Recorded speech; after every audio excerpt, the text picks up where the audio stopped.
All right, you ever had it with the media? Well, Texas resident Kyle Courtney paid for this billboard to rail against the media. Take a look. What happened? What got you to do this? In the last 3 or 4 years, it started to look like propaganda, and it hurt.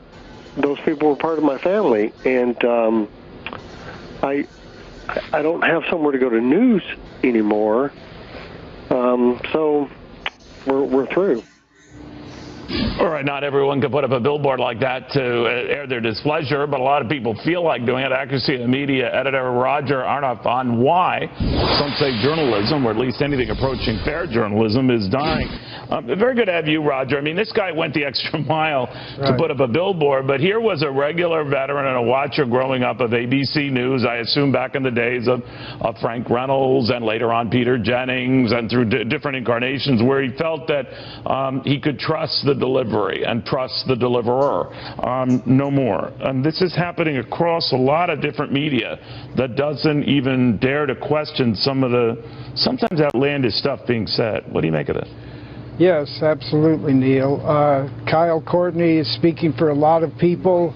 Accuracy in Media has been around nearly 50 years talking about the liberal bias in the media.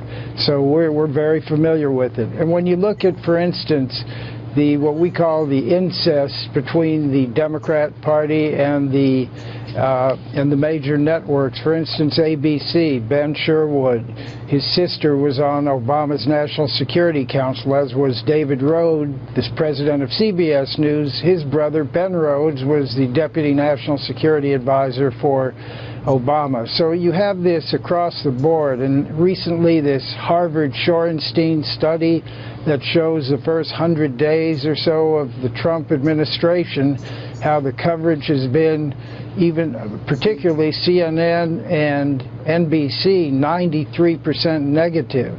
Now, I question that. I still haven't seen 7% positive coverage on either network, I don't believe. Well, you know, one of the things that you do wonder about, Roger, and I always say, you know, people always interpret the news through their own prism and their own bias and their own set of facts.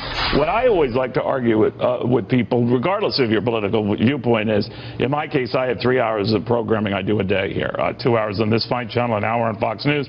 There are several, 24-hour news channels, several 24-hour business channels. We have time to get into any and all. So plenty of time to get into the Russia, the collusion charges and allegations of Donald Trump and whether he's crazy. If you want to do any of that, fine, fine.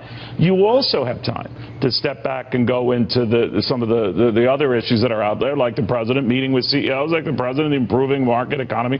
You have time to get into all of that. But what worries me is when we pick and choose one or the other. We have time to do both.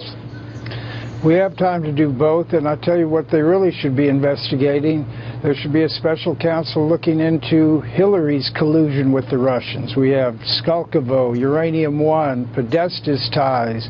We have Obama during the election saying that, oh, Hillary was just careless. This was while the investigation was going on. We know what happened with Loretta Lynch meeting Bill Clinton on the tarmac, and then telling Comey this is a matter, not an investigation. I think he understood that there was never going to be an indictment, and that's why he laid out such a compelling case.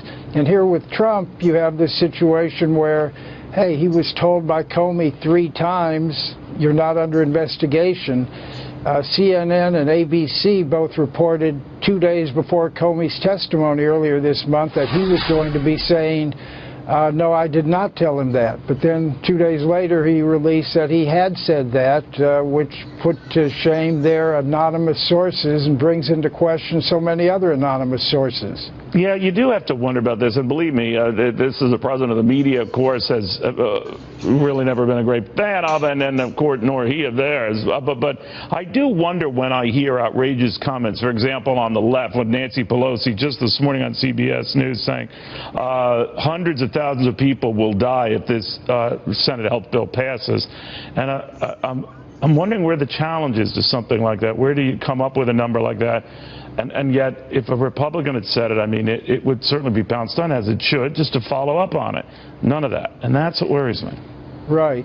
She doesn't feel the restraint to have to come up with an explanation for her numbers, just saying blood money and they're killing hundreds of thousands of people. Right, they're mean and callous, and I'd just argue that what we have might be deemed mean and callous because of what's happened under this with rising premiums. In other words, it gets back to, as we talked before, Roger, about time to get into all of that. So you can't be so distorted in your thinking that it's one or the other. You can do both.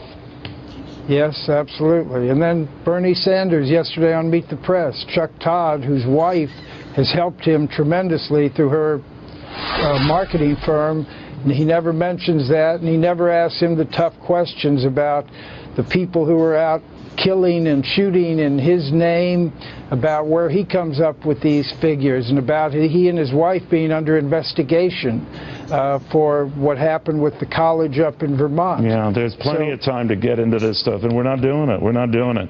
Roger, Right. thank you. Thank you. And holding people accountable on both sides of the ledger.